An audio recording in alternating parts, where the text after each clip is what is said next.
Ladies and gentlemen, welcome on in to Fantasy Daily, the Week 12 show. It is 12 o'clock noon here for me, so we have to fire through these. Everybody, welcome on back. I apologize for the delay, but I do have the show docs up and ready. I hope y'all had a good Thanksgiving, a good holiday, a good start to your holiday season. And now we got to get back to football. We got to get back to fantasy football. We are 1 hour away from the 1 o'clock kickoff, so I want to steamroll right through these games in hopes to get you all that information prepared for the 4 o'clock games and the Monday night games. So let's do it. Let's jump right into game breakdowns.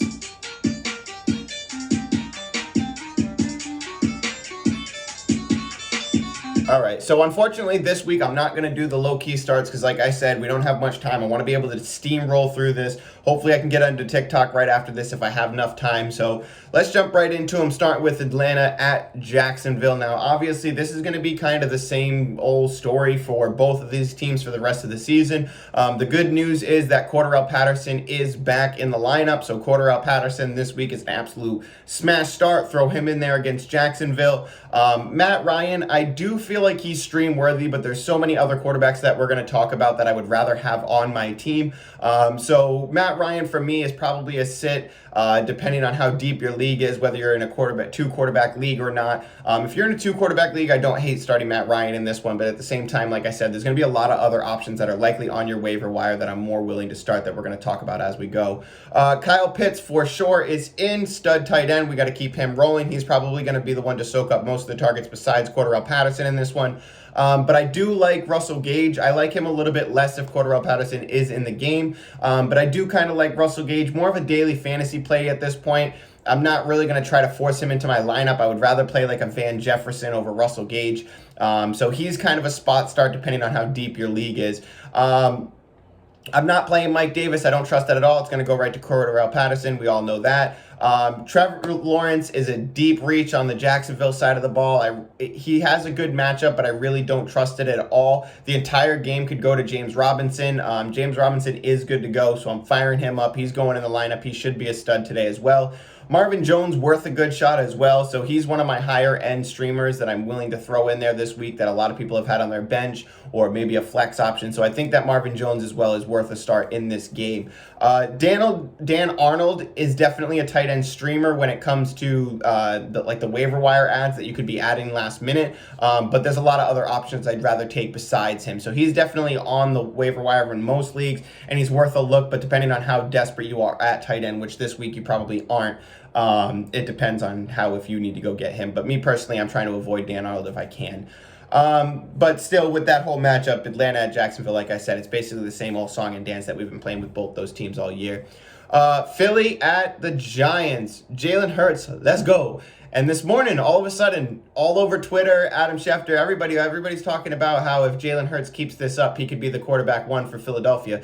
He's been the quarterback 1. If you follow Fantasy Daily, you already know that. He was a stud going into the year. He was at quarterback 1. He was at 1 overall in some fantasy formats going into Week 12. So look for Jalen Hurts to keep it rolling. I love Jalen Hurts. I love his end-of-season schedule. He's my favorite playoff quarterback. And he's actually my favorite quarterback in fantasy right now to begin with. So I love Jalen Hurts a lot. I look forward to him keeping it going. And that's from a Patriots fan talking about Philadelphia. I like it. I want to see Jalen Hurts succeed. And he's balling. He's low-key balling, and people aren't paying enough attention to him. So that's what I love even more. Devonta Smith, he's an auto start. Dallas Goedert, you can put him in as well. I do think that Miles Sanders can be started in this one. I'm hoping that he's finally going to get the 20 carries that he needs in order to be a good fantasy option.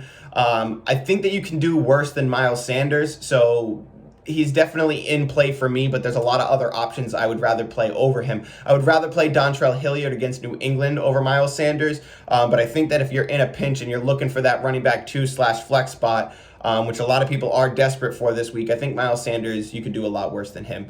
Daniel Jones, he is a sit for sure. I don't trust that. Even in the matchup, I don't trust this one. Quads, his back, he is in for sure.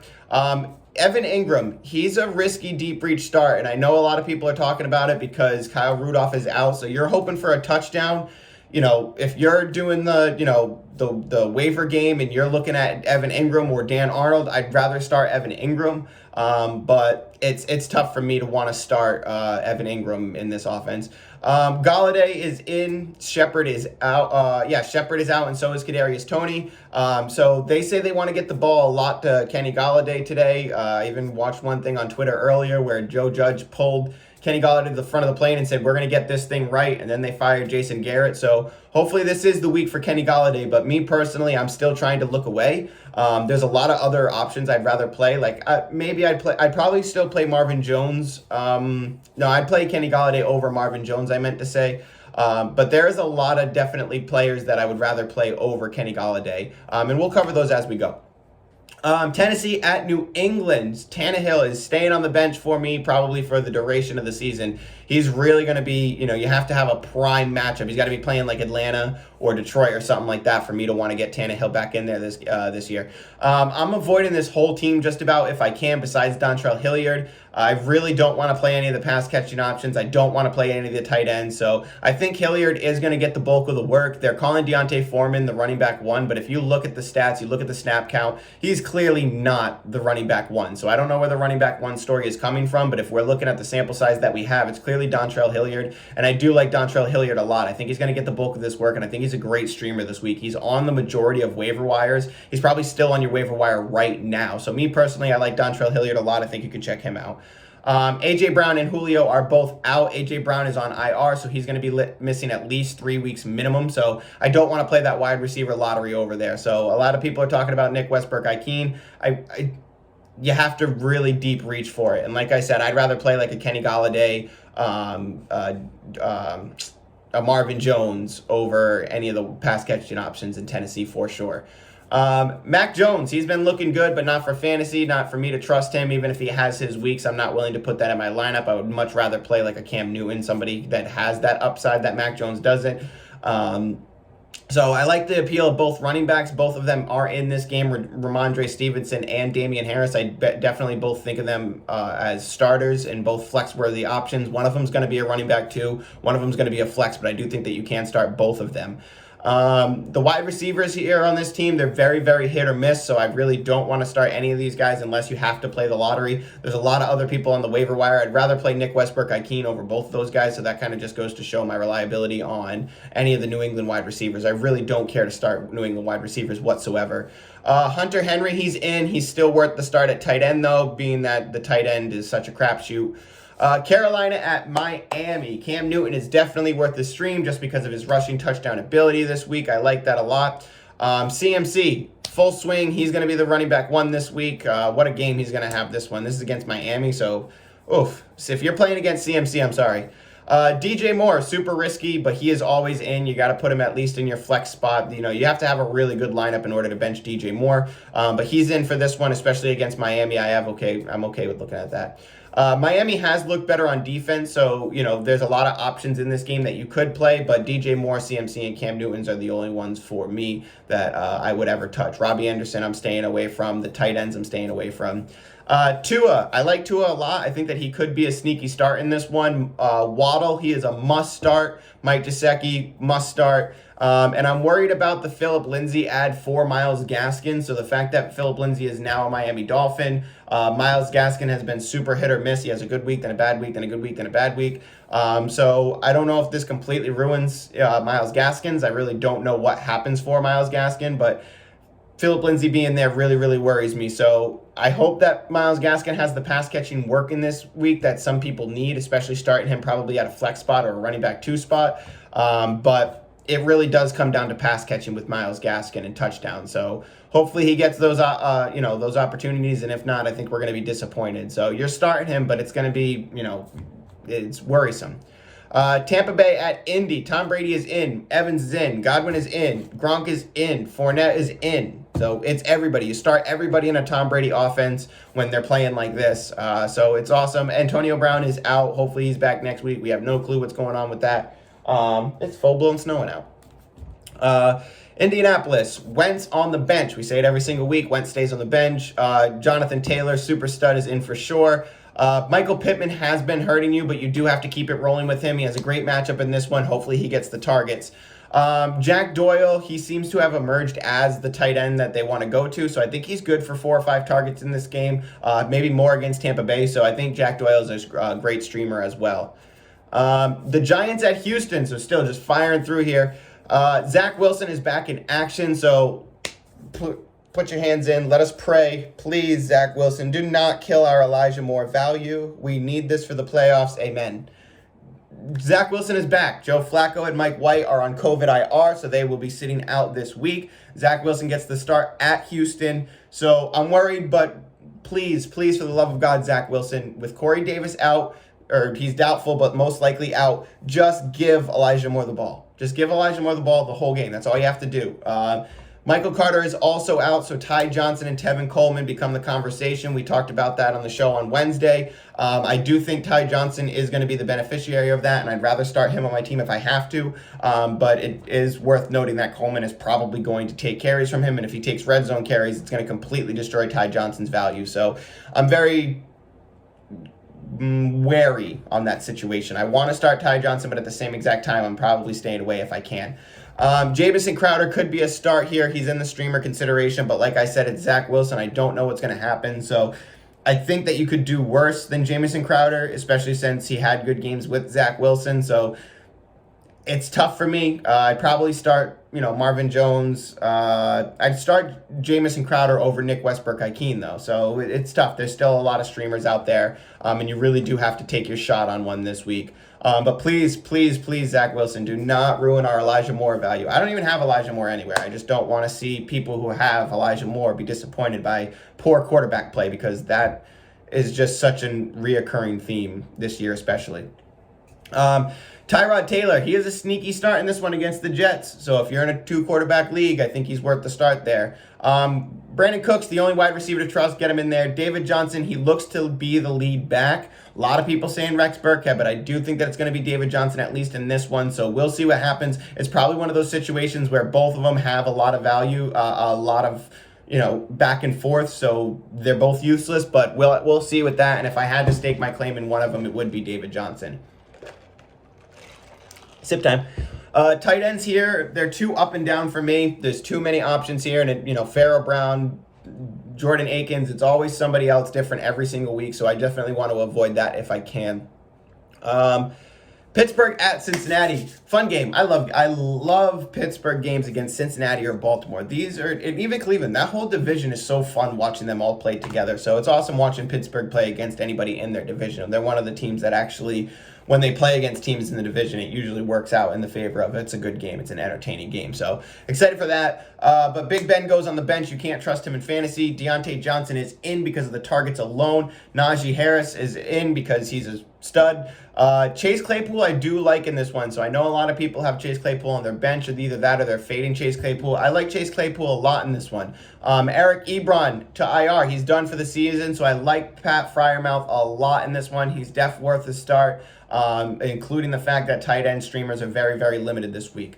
Joe Burrow, he's worth the start. Get him in your lineup. Joe Mixon is in. He should be a stud for you. Jamar Chase is in for sure.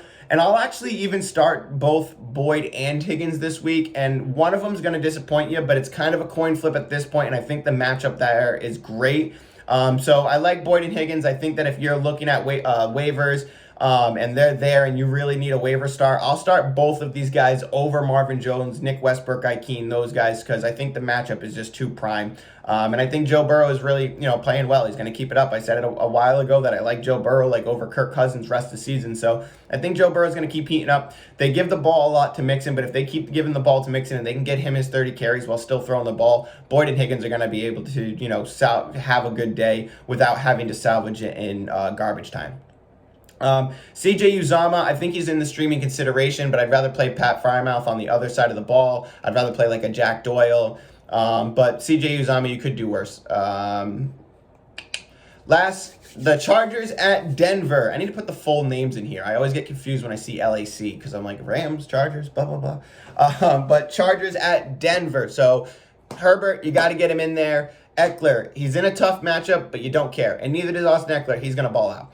Keenan Allen, he's in. Mike Williams, he's in. This is another team that's tight end hit or miss, so I'm really trying to avoid tight ends if I can here. I don't want to touch either one of these teams, either one of these guys. You got Donald Parham, Jaron Cook, Steven Anderson. They're always rotating every single week, so I really don't want to, take that chance with those guys. I'd rather play CJ Uzama in the previous match that we just talked about. Denver side of the ball. Bridgewater is a tough sell in this one, so I'd like to look elsewhere. I know that the matchup probably looks good, but I do think that this is going to be a running back show. So Javonte and Melvin Gordon, both amazing matchups. I definitely want to try to get both of them. Not necessarily force them into my lineup. I know a lot of people have Melvin Gordon as kind of like insurance, either a flex play or something like that. So if you have a wide receiver that you're really confident in, then that's different. But I do like Melvin Gordon in this one. I like Javonte Williams a lot in this one. So depending on who you're deciding between flex and whatnot, then I'm definitely willing to start both of them over a couple flex options. And Melvin, I think, is going to have a good game in this one. Jerry Jeudy, he is in. Hoping for a bounce back week from Cortland Sutton, but it is definitely one of those ones that I'm scared of in this matchup. So I'd rather play a lot of other players. To be honest, I'd rather play Kenny Golladay than Cortland Sutton this week. So a lot of back and forth with those guys. I'm hoping for the bounce week from Cortland Sutton, but we'll see. Noah Fant, definitely worth the stream, I think, in this one. There's a lot of tight ends that you have to, kind of bounce around with this week in the waiver considerations, but I think Noah Fant he might be out there in some leagues, and I definitely think he's worth the streaming consideration. The Rams at Green Bay. Stafford has been battling a shoulder and elbow injury, as they say, but he's going to be in. He's going to be pounding through it. You guys have seen Stafford. Everybody knows the legendary Detroit video where the guy separates his shoulder, it pops out of the socket. He comes back two seconds later and throws a touchdown. Comes right back out of the socket, but still celebrates with the team. So Stafford's one tough son of a bitch. Oops, sorry, SOB. So Stafford's one tough guy. He's going to be fine. I'm not willing to, really dampen my expectations on what he's going to be until it actually happens. So he's one of those players where when you talk to me about injury concern, I'm not really going to look at it. If he says he's willing to play, he's willing to play. He's at the quarterback position. He can battle through it. We've seen him do it. So I'm willing to dive all in, play my Cooper Kupp, play my players. And if it happens in my face, it happens in my face. It is what it is. But Stafford has the upside that he can carry you even when he carries an injury designation. So Stafford's in. Henderson's in. I think Henderson's going to be a huge part of this game today. I think Henderson's going to have an awesome game. Cooper Kupp is in, obviously.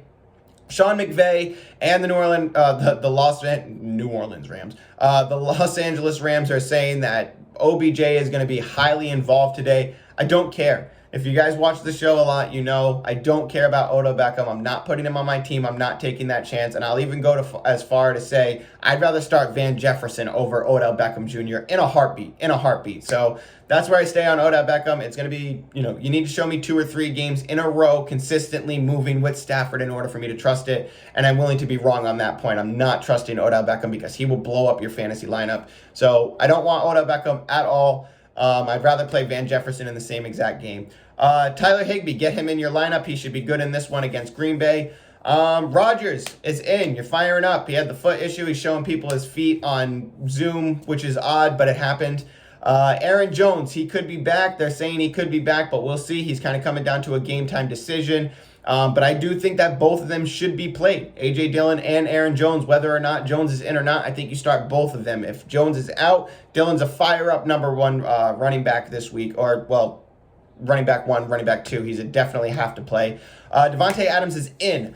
Everybody's chasing MVS this week. It's risky. It's so risky. This is one of those games where it could go to Cobb because it happens all the time. There's such inconsistency with MVS, with Randall Cobb. It's only Devonta Adams and the running back that show any consistency on this team. So me personally, I'll start MVS, but I'm tempering my expectations, and I'd rather probably start somebody like Van Jefferson over an MVS this week. I really would. I don't like the idea of the up and down validity that this team has with MVS and Randall Cobb and all those. So as much as we want to chase what happened last week, I'm super against chasing points, and I'm not starting MVS. Minnesota at San Francisco, a short list here. Cousins, he's worth a start. Cook is in. Jefferson, Thielen in. Conklin in. They're all, this is a good matchup for him. So the tight end is in. Both wide receivers are in. The running back is in. And Cousins is worth the start. So easy short list on that one. San Francisco side of the ball. Jimmy G is on the bench. Elijah Mitchell is trending towards playing. So, he's on the bench in your fantasy league. Trey Lance isn't starting. But Elijah Mitchell, he's trending towards playing, so throw him in your lineup. Deebo Samuel must start. Pains me to say it, but Brandon Ayuk is in. And Kittle, of course, you are playing. And Brandon Ayuk, he seems to be making that, fantasy comeback player of the year. I'm totally willing to take my loss on that if that's the case. But I still don't really trust Brandon Ayuk. I'd rather play Brandon Ayuk than MVS, though, I'll tell you that. Cleveland at Baltimore. There's going to be another fun one. I love this division matchup. This is going to be a great one. Baker worth a start. Chubb is in. Hunt is back. So Kareem Hunt being back, I think you can put him in the lineup. I know it looks like a bad matchup, but I do think that you can put him in there. He's going to get his reps. They're going to want to get him involved now that he's back. Landry, the really only wide receiver I trust. Basically everybody as well is the same exact way. We don't really trust anybody else. Donovan Peoples-Jones, surprise inactives 2 times. So Jarvis Landry, don't trust. The only one I trust. I'm going to avoid the tight ends as well here. If you have to take a shot on Austin Hooper, then you can take a shot on any of the other guys that we just talked about. So I'd rather take my shot on those guys than any of the tight ends here. Lamar Jackson is in. Devonta Freeman, he's a great start. I like him a lot this week. Marquise Brown, he's questionable, but they expect him to play tonight, which is really good. So if you guys have him, fire him up. Rashad Bateman, he is playing. Absolutely fire him up. Mark Andrews, he's a stud. Keep him in your lineup.